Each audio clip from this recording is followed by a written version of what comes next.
Hello students, welcome to my channel.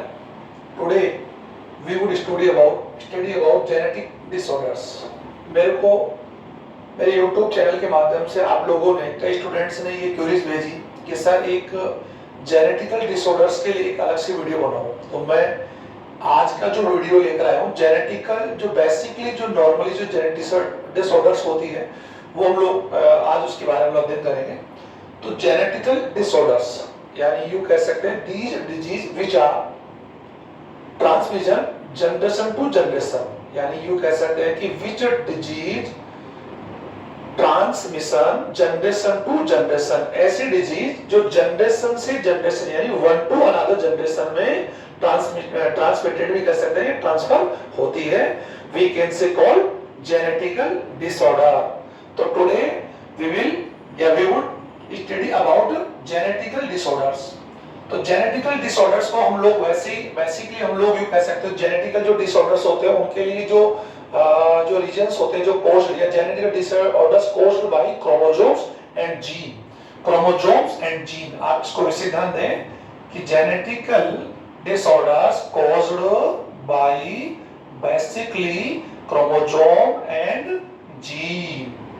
Chromosome are a genetical matter, a genetical vector, a vector of the heredity, and genes are genetical unit, a unit of genetics, a unit of heredity। और ये भी आपको मैं last video बता चुका हूँ कि all the characters of the organism या every character of any organism controlled by a one pair of genes, और gene are occur on the chromosomes। और chromosomes क्या करते हैं, genes को क्या करते हैं one to another generation में कैरी करते हैं। तो we can say genes are transmission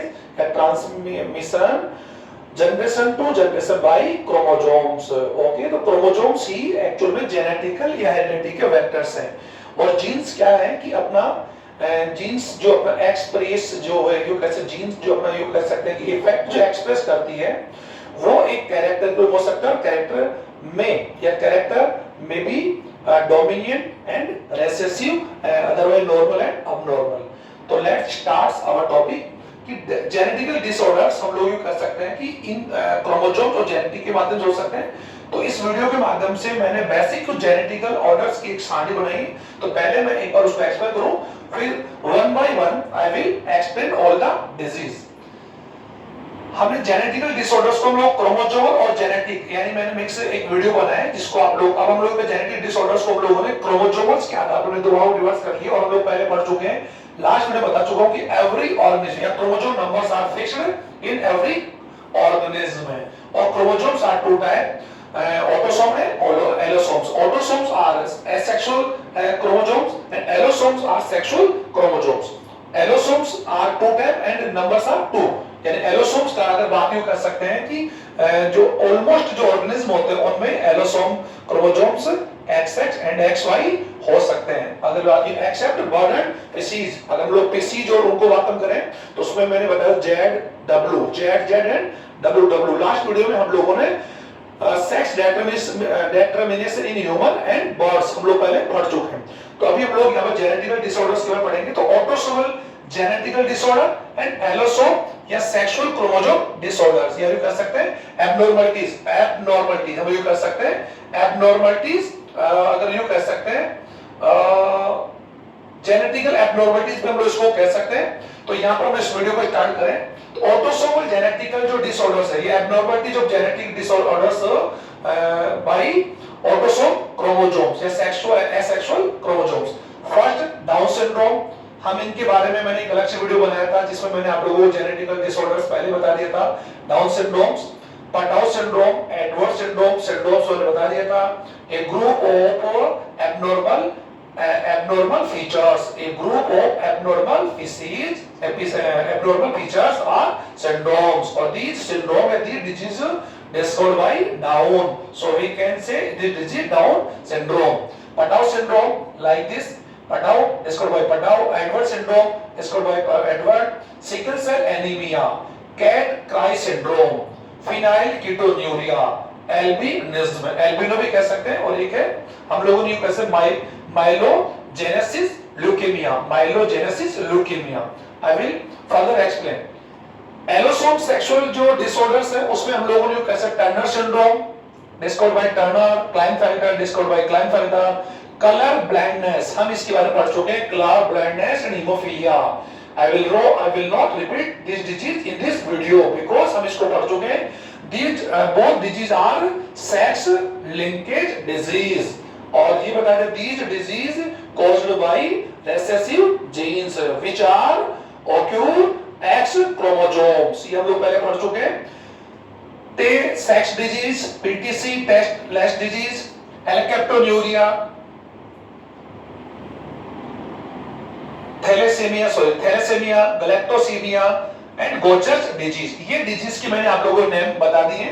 तो हम लोग इनको वन बाय वन हम लोग इनको एक्सप्लेन करते हैं। सिंड्रोम, डाउन सिंड्रोम, ये बता दिया कि क्रोमोसोम नंबर्स आर फिक्स। अगर हम लोग ये ह्यूमन डिजीज पढ़ रहे हैं तो ह्यूमन में chromosome number, diploid chromosomes number are 46 and we can say write 44, या हम लोग इसको भी लिख सकते हैं 44 plus XX and 44 plus XY in male और female. Okay sir, allosomes chromosomes are different but 44 chromosomes in male and female are same। Okay, down syndrome you कह सकते हैं क्रोमोसोम नंबर्स फिक्स होता है कि डाउन, अगर किसी भी ठीक है डिप्लॉइड नंबर्स में, डिप्लॉइड क्रोमोसोम नंबर्स में अगर क्रोमोसोम्स का अगर इंक्रीज और डिक्रीज होता है तो वो एक या 1 2 3 एंड मोर देन क्रोमोसोम्स का इंक्रीज और डिक्रीज होता है तो जो जायगोट्स फॉर्म होगा, उस जायगोट से एम्ब्रियोजेनेसिस से जो बेबी होगा वो एक अबनॉर्मल बेबी होगा। और ये सबका सबसे मेन जो रीजन होता है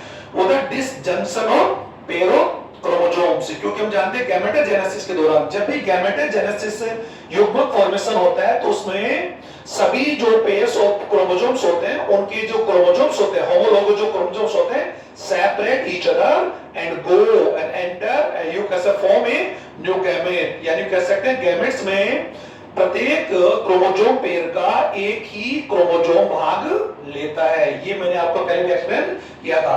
तो डाउन सिंड्रोम जो डिजीज है वो डिजीज अगर यू कह सकते हैं कि हमारे ऑटोसोमल क्रोमोसोम्स है, और हमें ये भी कहता है कि प्रत्येक क्रोमोसोम्स पेयरिंग के अंदर होता है।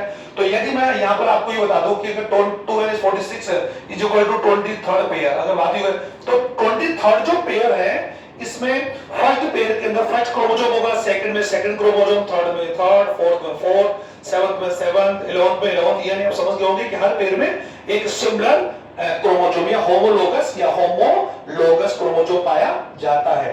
तो जब यू कह सकते हैं कि ये जो डाउन सिंड्रोम डिजीज है ये एक्चुअल में 21 यानी 21 जो क्रोमोसोम है, जो ऑटोसोमल क्रोमोसोम्स है उसका नंबर कितनी बार 3 टाइम यानी 3 बार आ जाता है। तो ये कंडीशन है 2n plus is equal to 47। और यहाँ पर जो क्रोमोसोम्स जो इंक्रीज होता है वो कौन सा इंक्रीज होता है, ऑटोसोमल वो भी कौन सा 21वां। इसलिए यू कह सकते हैं कि ये जो जायगोट है या जो ये बेबी है या ऑफस्प्रिंग है वो मे बी 40 इसमें यू कह सकते हैं कि जो क्रोमोसोम जो इंक्रीज होगा वो कौन सा होगा, ऑटोसोमल होगा।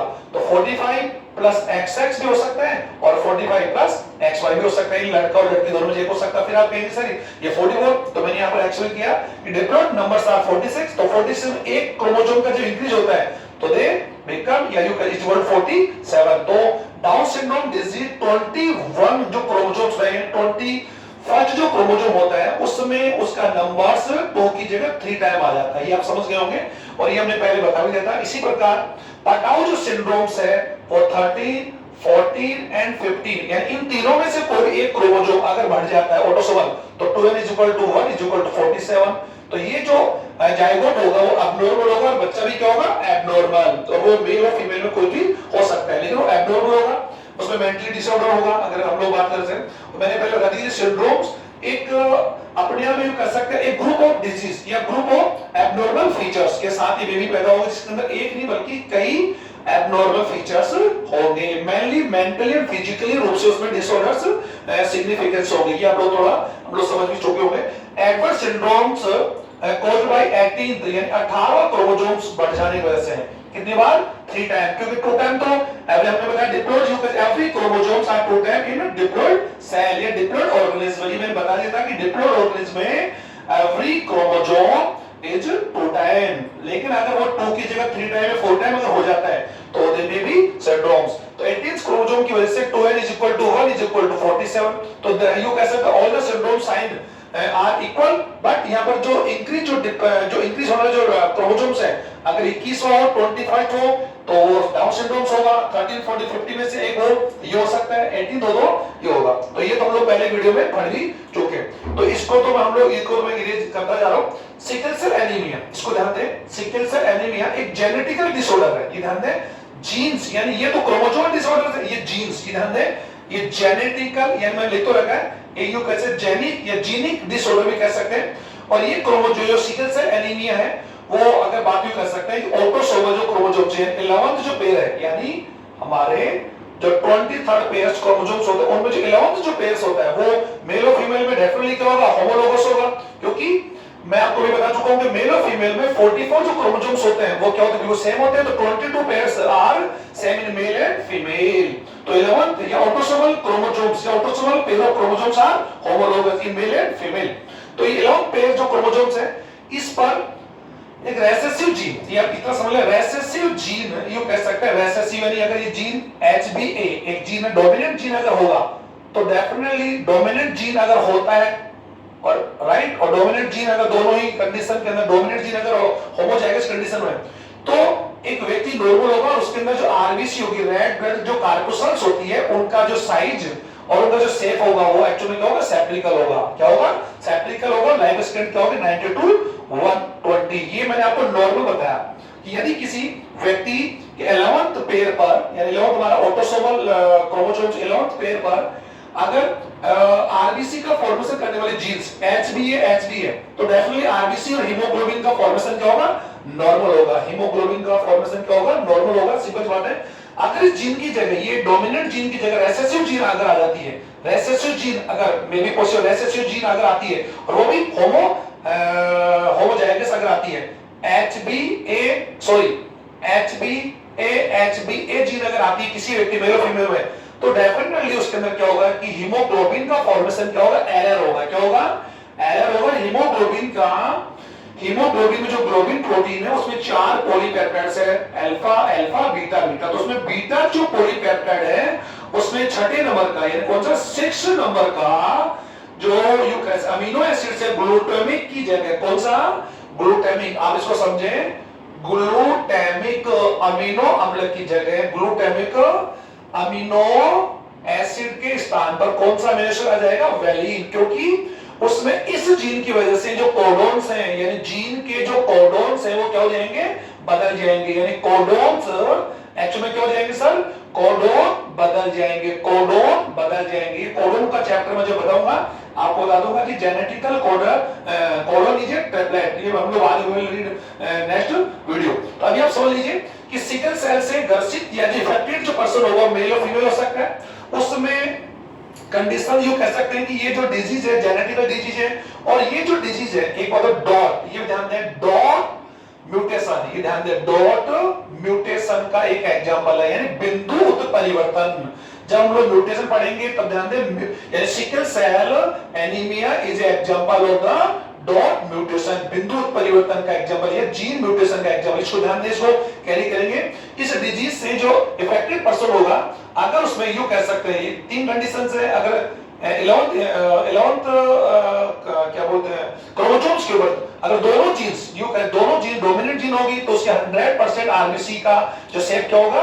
नॉर्मल होगा। 100% आरबीसी उसकी क्या होगी? नॉर्मल होगी, हेल्दी होगा। अगर उसकी जीन्स यू कैसे डोमिनेंट और एक रेसेसिव आ जाएगी, हेटेरोजाइगस आ जाए, हेटेरोजाइगस ये मैंने बता दिया। हेटेरोजाइगस और होमोजाइगस का मीन होता है कि अगर किसी भी कैरेक्टर का या किसी भी स्पेसिफिक कैरेक्टर का कंट्रोल करने वाली जीन्स पेयर में दोनों यू कैसे दोनों जीन्स यू कैसे both genes are equal, both genes are equal which are control any character, then we say homozygous. Okay sir, विशेष ध्यान दें, और अगर बोथ जीन्स आर डिफरेंट तो हम उसको हेटेरोजाइगस या हेटेरोलोगस कहते हैं। तो यहाँ पर दोनों जीन डोमिनेटिव रेसिस आ गई, तो इसमें क्या होगा कि ये उस डिजीज का क्या होगा, वेक्टर होगा। अब आपको मैंने बता दिया था कि लिंक जो डिजीज हमने पढ़ी थी हीमोफिलिया क्लब में, उसके जो जीन था वो भी क्या था, रेसेसिव था, लेकिन वो जीन एक्स क्रोमोसोम पर था, और एक्स क्रोमोसोम मेल में वन टाइम होता है, इसलिए मेल उस डिजीज से ज्यादातर इफेक्टेड थे और फीमेल उससे ज्यादातर क्या थी, वेक्टर। लेकिन इस डिजीज में जो कंडीशन मेल और फीमेल में, मैं यहाँ पर कंडीशन क्या लिख रहा हूँ, मेल और फीमेल दोनों में सेम होगी, क्योंकि 11वां या 11वां जो पेयर होता है दोनों में सेम होता है। ऐसी कंडीशन 50% इसके अंदर आरबीसी का जो शेप होगा वो कैसा होगा, राउंड होगा, और 50% का क्या होगा, यू कह सकते हैं सिकिल। सिकिल यानी हसिया, यानी हसिया एक आपने सुना है कि यू कह सकते हैं एक पार्टिकल, यू कह सकते हैं एक वेपन तो नहीं कह सकते हैं, लेकिन यू कह एक इक्विपमेंट कह सकते हैं, और इट यूज्ड इन एग्रीकल्चर, हम लोग इसका यूज खेती हम लोग करते हैं। तो सिकिल सेल में हो जाए, सिकिल की जैसे आरबीसी का आकार सिकिल यानी सिकिल आकृति का हो जाए। वैसे आरबीसी का आकार जनरली क्या होता है सर, यू कह सकते जनरली उसका आकार यू कह सकते हैं कि ओविड, या फिर यू कह सकते हैं कि सेप्टिकल अंडाकार गोलाकार होता है। और ऐसी कंडीशन अगर माना जा रहा है कि उसके अंदर दोनों ही जीन्स अगर यू कह सकते हैं कि रेसिव हो जाए, तो 100% जो सेल्स होगी आरबीसी होगी वो क्या हो जाए, convert into sickle cell, sickle cell. और ऐसे कंडीशन के अंदर व्यक्ति हो सकता है कुछ दिनों में उसकी क्या हो सकती है, डेथ भी हो सकती है, डेथ भी हो सकती है। तो सिकल सेल के बारे में मैंने आपको बता दिया कि इस रोग से ये डिजीज जो इफेक्टेड पर्सन होगा उसमें आरबीसी का जो शेप होगा वो सेप्रिकल से कन्वर्ट इनटू सिकिल सेल, तो इसीलिए हम लोग बोलते हैं sickle cell anaemia. Sickle cell RBC का आकार, आरबीसी का जो साइज जो शेप है वो सिकिल आकृति का होने की वजह से उसमें हीमोग्लोबिन जो होगा उसका फॉर्मेशन एरर में होगा, और ऐसा व्यक्ति O2 का यानी ऑक्सीजन का कैरी, ऑक्सीजन का जो कंसंट्रेशन जो होता है उस व्यक्ति के ब्लड में क्या हो जाएगा, लो इंक्रीज, और जिसकी वजह से उसकी डेथ भी हो सकती है। ओके, ये डिजीज मैंने आपको समझा दी और अपेक्षा है कि आप समझ भी गए होंगे। थर्ड अगर हम लोग आते हैं कैटोक्राइट जो सिंड्रोम्स है, इसमें ज्यादा एक्सप्लेन नहीं है, ज्यादा नहीं है। कैटोक्राइट सिंड्रोम सीधा सिंपल सी बात है कि ये भी क्रोमोसोमल डिजीज ही है, लेकिन ये क्रोमोसोमल हम लोग ये कह सकते हैं कि डाउन सिंड्रोम, पटाउज सिंड्रोम वो तो सिर्फ वो सिंड्रोम तो सर हुए थे caused by the numerous change in chromosomes, but ये क्या होगा, structural change in chromosomes body, chromosomes की बॉडी में जब स्ट्रक्चरल चेंज होगा तो उसकी वजह से दो डिजीज हो सकती है। इसमें सिंपल सी बात है कि फिफ्थ यानी पांचवें नंबर का जो क्रोमोसोम्स हमारा फिफ्थ पेयर है, और ये हमारा सर कॉमर्शियली 15th पेयर है। ओके, तो 15 यू कह सकते हैं जब फिफ्थ यानी पांचवें नंबर के क्रोमोसोम का अगर कोई पेयर यानी कोई सेगमेंट फिफ्थ या segments of fifth chromosome transferred over to 15th chromosome, यानी पांचवें क्रोमोसोम का कोई सेगमेंट अगर 15वें क्रोमोसोम पर जाकर क्या हो जाए, ऐड हो जाए, जाकर जुड़ जाए, ये ध्यान दीजिए, जुड़ गए, आप समझिए इसको, जुड़ गए आपसे, तो ये इसकी वजह से जो बेबी होगा वो एब्नॉर्मल होगा, और उसकी जो कह सकते उसकी जो साउंड होगी, जो क्राई होगा वो कैट टू क्राई बिल्ली की तरह होगा, cat to cry, when he and she cry like a cat, cry like cry like to cat, बिल्ली की तरह उसकी आवाज होगी। तो ये किसकी वजह से, फिफ्थ क्रोमोसोम यानी सेगमेंट्स का, the segments of fifth chromosome transfer over to 15th chromosomes। Okay, तो ये भी आपके समझ में आ गया होगा। ये भी एक्चुअल में कौन सी डिजीज है, एलोसोमल डिजीज, क्योंकि 15 और 5th और 15 दोनों ऑटोसोमल है। एक है सर माइलोजेनस, यानी अगर आप लोग देखें माइलोजेनेसिस, ल्यूकेमिया देखिए, ल्यूकेमिया अपने आप में एक ब्लड कैंसर को भी बोलते हैं। इसमें क्या होता है कि यदि 9th क्रोमोसोम्स, कौन सा 9th क्रोमोसोम का सेगमेंट अगर 22 पर चला जाए, अभी सेम हुआ था 5th क्रोमोसोम या 5th क्रोमोसोम का सेगमेंट अगर 15 के बाद ट्रांसफर होता है, तो ये बात मैं वीडियो समझाऊंगा, तो वो बेबी एक्चुअली में कैटोक्राई होगा। और अगर 9th क्रोमोसोम का अगर कोई सेगमेंट 22 पर ट्रांसफर होता है या का ट्रांसफर होता है, तो ऐसी कंडीशन में जो बेबी होगी उसके अंदर यू कह सकते हैं जेनेटिकली कैंसर होगा, जेनेटिकली ब्लड कैंसर होगा। ओके, तो ये भी आपके समझ। अब है फिनाइलकीटोन्यूरिया, और फिनाइलकीटोन्यूरिया को अगर मैं यहां पर एक्सप्लेन करके बताऊं, फिनाइलकीटोन्यूरिया जो डिजीज है ये एक सिंपल जेनेटिकल डिजीज है इनकी तरह, लेकिन इस डिजीज के अंदर फिनाइलकीटोन्यूरिया हमारी बॉडी के अंदर क्या होता है कि लीवर में जो इनरिक्वायरमेंट अमीनो एसिड्स होते हैं उनका डीएमिनेशन होता है, और अमीनो एसिड्स में कन्वर्ट कर CO2 और अमीनो अम्ल अमोनिया और CO2 के ऑर्निथिन साइकिल के माध्यम से यूरिया का फॉर्म होता है, उस यूरिया को हम किडनी के माध्यम बॉडी से बाहर निकाल देते हैं। लेकिन जनरली क्या होता है कि फिनाइल कीटोन यूरिया अपने आप में कह सकते हैं एक अमीनो एसिड्स है, तो इससे अमीनो एसिड्स का जो ट्रांसफर टायरोसिनेज एंजाइम है, टायरोसिन अमीनो अम्ल में करने वाला एक एंजाइम है जिसका नाम है फिनाइल एलेनिन हाइड्रोक्सीलेज। ये ध्यान दे, ये एंजाइम है। ये एंजाइम क्या करता है सर, मैं यहां पर इसको लिख रहा हूं, ये एंजाइम क्या करता है, फिनाइल एलेनिन, ये ध्यान शॉर्ट में आप समझ गए phenyl alanine amino acid, phenyl alanine amino अम्ल को क्या करता है ये enzyme phenyl alanine hydroxylase enzyme क्या होता है, चेंज करता है सर टायरोसिन, ये ध्यान दें। और ये यूक एसिड इज अमीनो एसिड्स और it is also amino acids, ये ध्यान दें। इस टायरोसिन एंड इसी के माध्यम से मैं आप लोगों को एल्बिनोज में जो एल्बिनो डिजीज वो भी समझाना चाहूंगा। तो फिनाइल एलेनिन हाइड्रोक्सिलेज एंजाइम का संश्लेषण करने वाला जो जीन्स है वो ये सर, ये जीन भी रेसेसिव और ये 12th जो यूक एसिड जो 12th पेयर है सिकल सेल एनीमिया डिजीज का जो रेसेसिव जीन था, मैंने आपको बताना भूल गया कि all the genetical disorders are controlled by the recessive genes। ये ध्यान देंगे, all the genetical disorders controlled by the recessive genes। ये ध्यान दें, ज्यादातर वो recessive ही होती है, some may be dominant, कुछ dominant हो सकती है। तो फिनाइल एलेनिन हाइड्रोक्सिलेज एंजाइम का संश्लेषण करने वाली, सिंथेसिस करने वाली जो जीन्स होती है वो एक्चुअली ये कह सकते हैं कि 12 यानी 12वें नंबर का जो क्रोमोसोम उस पर पाई जाती है। ओके, और वो एक्चुअली अगर वो यूं कह सकते हैं कि डोमिनेंट अगर है, यानी वो जीन अगर डोमिनेंट हो हाइड्रोक्सिलेज, वो अगर डोमिनेंट जीन है, डोमिनेंट अगर जीन है तब तो फिनाइल एलेनिन हाइड्रोक्सिलेज एंजाइम का सिंथेसाइज होगा और फिनाइल एलेनिन अमीनो एसिड्स को ये एंजाइम इसमें कन्वर्ट कर देगा। लेकिन इन केस कभी बार क्या होता है, ड्यू टू जीन म्यूटेशन के कारण जो डोमिनेंट जीन्स है वो किसमें कन्वर्ट हो जाती है सर, रेसेसिव जीन। और मैंने आपको बता दिया कि ऑल द रेसेसिव जीन्स, जितने भी रेसेसिव जीन्स है वो अपना यूं कैसे फैक्ट्स या अपना जो यूं कह सकते हैं कि जो डोमिनेंसी तो नहीं कहूंगा, लेकिन अपना जो इंटरेक्ट है या अपना जो इफेक्ट है हमेशा होमोजाइगस कंडीशन में ही अपने आप को एक्सप्रेस कर पाती है। वी कैन से हम ऐसा कह सकते हैं all the recessive genes are express in their homozygous conditions, यानी होमोजाइगस जो कंडीशन होगी तभी वो अपने आप को एक्सप्रेस कर पाती है। ये आप लोग इसको फिक्स कर लें कि होमोजाइगस कंडीशन में ही जो रेसेसिव जीन्स है वो अपने आप को एक्सप्रेस कर पाती है one to another generation, one to another. और जो डोमिनेंट जीन्स होती है वो ऑलमोस्ट वो अपनी होमो और हेटेरो दोनों कंडीशन में अपने आप को एक्सप्रेस कर पाती है। उसके भी कहीं ना कहीं कुछ एरर्स है, we will read in next video. तो अगर दोनों जीन्स डोमिनेंट या रेसेसिव आती है तो ऐसे कंडीशन इन जीन्स, यानी जो दोनों जीन रेसेसिव जीन्स है ये अपने आप को एक्सप्रेस किस रूप में कर पाएंगे, फिनाइल एलेनिन हाइड्रोक्सिलेज एंजाइम का सिंथेसिस क्या होगा, नहीं होगा। ये मैंने नॉर्मल था कि फिनाइल एलेनिन हाइड्रोक्सिलेज एक एंजाइम है और all enzymes are made up by proteins, ये मैंने आपको एक्सप्लेन किया था। और एक मैं यहां पर यूं कह सकता हूं, एक हाइपोथेसिस लिख रहा हूं, बीटल और टेटल को बताया था one gene is equal to one protein. ये ध्यान दें, one gene is equal to one enzyme. इसको अभी अलग इसकी आवश्यकता नहीं, आप समझे। एक जीन एक एंजाइम का संश्लेषण करता है, या कह सकते एक जीन एक एंजाइम का, यानी एक जीन एक एंजाइम एक प्रोटीन का संश्लेषण करता है। उसको आगे आगे चेंज करके कर दिया क्योंकि एक जीन कभी भी किसी एक टोटल प्रोटीन मॉलिक्यूल का डेटरमीन, या यूं कह सकते हैं कि एक जीन में एक कंप्लीट प्रोटीन के अमीनो एसिड्स के कोडोन्स नहीं पाए जाते। इसीलिए इसी जो कॉन्सेप्ट है, ये concept given by Beadle and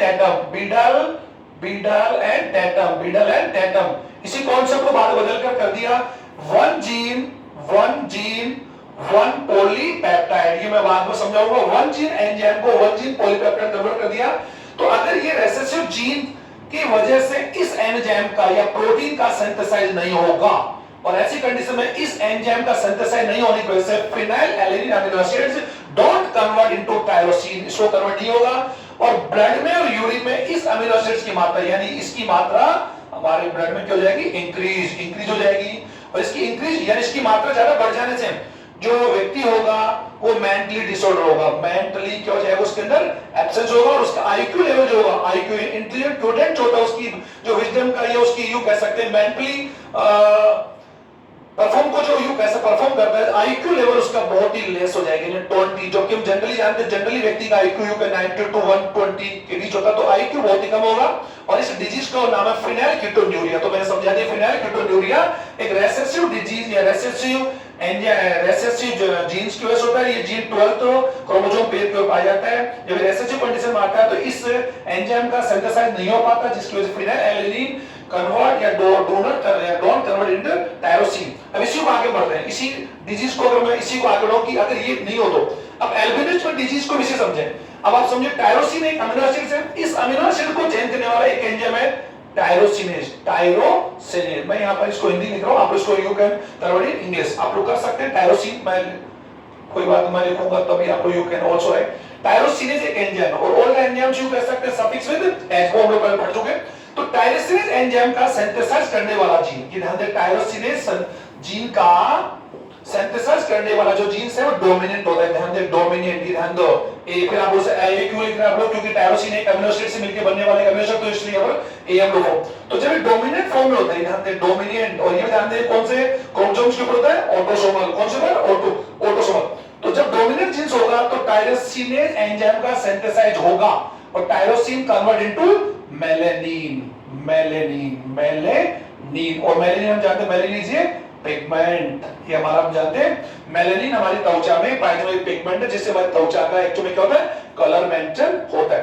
तो अब ध्यान दीजिए, ये तो नॉर्मल कंडीशन होगा। अगर इसी जीन की जगह रेसेसिव जीन आ जाए, कौन सा जीन आ जाए, रेसेसिव, ध्यान दीजिए, अगर ये तो रेसेसिव जीन अगर आता है तो रेसेसिव जीन से ये जो व्यक्ति मेल फीमेल होगा, क्योंकि मैंने बता दिया कि ये जीन्स कहां पर होता है, ऑटोसोमल, और ऑटोसोमल क्रोमोसोम मेल और फीमेल दोनों में पाए जाते हैं। अतः ये सेक्सुअल क्रोमोसोम पर अगर होते तो मैं यहां लिखता मेल या फीमेल हो सकता, ऐसा नहीं, तो मैं यहां पर कंडीशन लिखूंगा। ये जो व्यक्ति है अगर आप देख रहे हैं, इस व्यक्ति को अगर कह सकते हैं कि ये नॉर्मल मेल ले लिया हमने इसको, इसमें को दिख रहा है क्योंकि मैंने यहां पर सेक्स क्रोमोसोम नहीं दिखा, लेकिन मैंने मेल और इसको मैंने नॉर्मल ह्यूमन, और ये हमने ली फीमेल, तो ये कौन, एल्बिनो, ये कौन है सर, एल्बिनो, ये ध्यान दें एल्बिनिज्म, यानी ये एल्बिनो डिजीज से ग्रसित है। क्योंकि अगर डोमिनेंट रेसेसिव जीन जो अपने होमोलोगस कंडीशन में आते हैं तो टायरोसिनेज एंजाइम का सिंथेसाइज नहीं होता है, यू कह सकते हैं these genes you can do not synthesize the tyrosinase enzymes, जिसके tyrosine do not convert into melanin,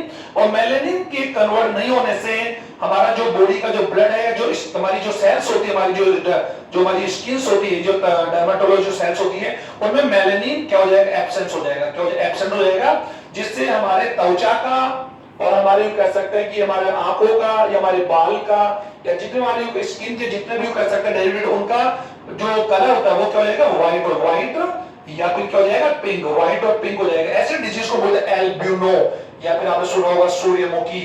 और इस प्रकार के रोग से ग्रसित व्यक्ति कभी भी सनलाइट की तरफ नहीं देख सकते, क्योंकि हमारी त्वचा का जो मेलेनिन जो पिगमेंट्स है वही हमें सनलाइट यानी सन में जो अल्ट्रावायलेट जो इंफ्रारेड होती है, लाइट है, इंफ्रारेड्स होती है, यूवी होती है, उनसे हमारी स्किन को प्रोटेक्ट करता है, विटामिन डी भी सिंथेसाइज करता है। ये स्किन के चैप्टर में हम लोग पढ़ेंगे।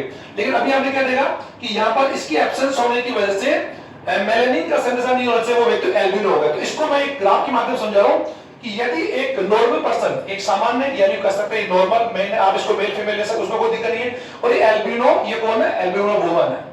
अगर इनका यू कैसे मैरिज होती है तो डेफिनेटली म्यूचुअल डिवीजन होगा। और हम लोग बता दिए जीन्स कहां पर होते हैं, क्रोमोसोम्स पर, और मैंने आपको भी बता दिया था कि during the gametogenesis chromosomes pair and you कह सकते हैं पेयर ऑफ द क्रोमोसोम्स और पेयर ऑफ द जीन्स यानी सेपरेट ईच अदर। ध्यान दीजिए दोनों अलग-अलग होंगे और उठ जाएंगे। तो ये जीन्स पेयर हमने लिए तो ये अलग होंगे, तो डेफिनेटली जीन्स ए और ए बनेंगे।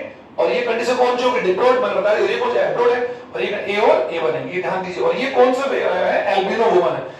इसका जब इससे फ्यूज होगा तो डेफिनेटली ये कंडीशन आएगी। डायरेक्ट मैं दो ही बना के समझा रहा हूं। तो ये कह सकते हैं कि सन एंड हेटेरोजेनस यानी all the son and daughter are heterogenous. ये ध्यान दें हेटेरोजेनस यानी इसमें किसी प्रकार का जो एल्बिनो डिजीज नहीं होगा, क्योंकि ए जो रेसेसिव जीन और रेसेसिव जीन हमेशा अपना इफेक्ट हमेशा अपनी होमोजाइगस कंडीशन में ही परफॉर्म कर पाता है। तो ये जो जितने भी यहाँ पर कैसा ऑफस्प्रिंग, जितने भी यहाँ पर आप लोग समझ पा रहे हैं ऑफस्प्रिंग होगी, आप समझ रहे होंगे ऑफस्प्रिंग होगी, वो सबके सब जो हेटेरोजेनस तो होगी,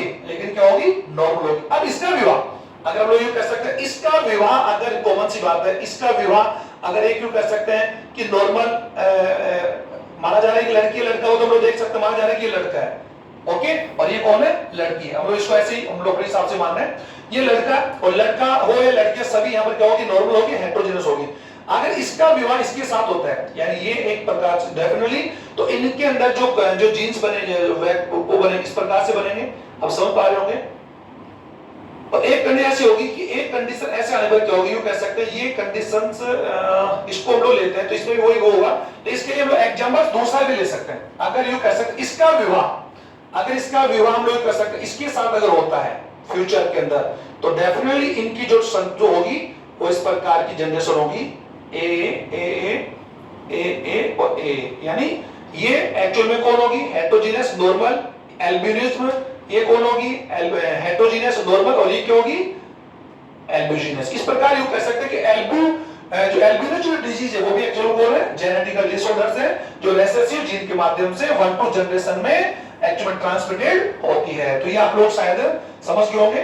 अब मैं आपको लेकर चलता हूं कि जो सेक्सुअल, यूं कह सकते हैं कि एलोसोमल या सेक्सुअल क्रोमोसोम्स की वजह से डिसऑर्डर्स होते हैं। एलोसोम्स मतलब है एक्स और वाई क्रोमोसोम्स, तो एक्स और वाई क्रोमोसोम की वजह से होने वाले डिसऑर्डर्स हम लोग पहले पढ़ चुके हैं, टर्नर सिंड्रोम और क्लाइनफेल्टर। हम कलर ब्लाइंडनेस, ये जो है ये एक्स क्रोमोसोम की वजह से होता है, इसका जो जीन होता है वो डोमिनेंट या रिसेसिव जीन सी जीन की वजह से होता है, और ये क्रोमोसोम एक्स की वजह से होता है, इसका जीन कौन सा, हीमोफिलिया, और इसके हमने चेक बोर्ड पहले बनाकर बता दी। टेस्ट सेक्स ये बच्चों में होने वाला एक नॉर्मल डिजीज है जिसमें बच्चा ड्यूरिंग बर्थ यानी चिल्ड्रंस आर नॉर्मल, ये होते हैं कुछ समय के बाद में वो बच्चा एबनॉर्मल हो जाता है, और उसकी एबनॉर्मलिटीज की वजह से हो सकता है कि उसकी कुछ समय के बाद उसकी डेथ भी हो जाती है। ये ध्यान देंगे, यूं कर सकते हैं उसका आईक्यू लेवल कम होने की वजह से मेंटल डिसऑर्डर हो जाएगा। टेस्ट सेक्स डिजीज बोलते हैं।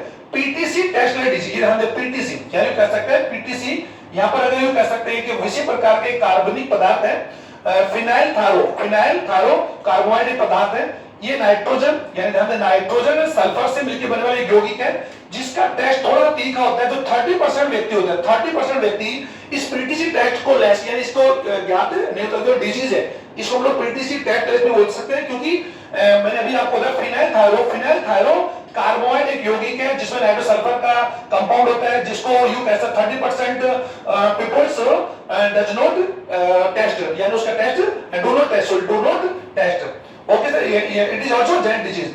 अब यू कह सकते हैं एल कैप्टोलेरिया, यू कैसे इसके अंदर व्यक्ति जो डिजीज से ग्रसित होता है उसमें इसी प्रकार का एक होमोजेनेटिक अमीनो एसिड्स होता है, होमोजेनेटिक अमीनो एसिड्स होता है जो एक यू कैसे एल कैप्टोन अमीनो एसिड्स के रूप में वो यूरिन के रूप में तैरता है। उसका यूरिन कुछ समय के बाद हवा के संपर्क में आने के बाद में क्या हो जाता है, ब्लैक पड़ जाता है। ये ध्यान दो, यदि यूरिन का कलर जनरली पेल ग्रीन होता है या पेल येलो होता है, हम दोस्तों जानते हैं, लेकिन ग्रीन अगर उसका yellow colour convert into black तो समझ जाइए कि वो इट इज सफर्ड या it is infected with alkaptonuria. Thalassaemia, sir thalassaemia it is a danger या लेथल जेनेटिक डिजीज। इस डिजीज की बात हम कर सकते हैं, ये ऐसा डिजीज है, कॉमन सी बात मैं बता दूं कि ये जनरली रेसेसिव जीन की वजह से होता है। इस डिजीज में जो हीमोग्लोबिन का फॉर्मेशन होता है वो एरर होता है, और इसमें व्यक्ति में आरबीसी का हेमोलाइसिस यानी यू कैसे हेमोलाइसिस जो आरबीसी जो होती है उनका फ्रैगमेंटल्स कह सकते हैं, डेस्ट्रोड कैसे डिकंपोज है।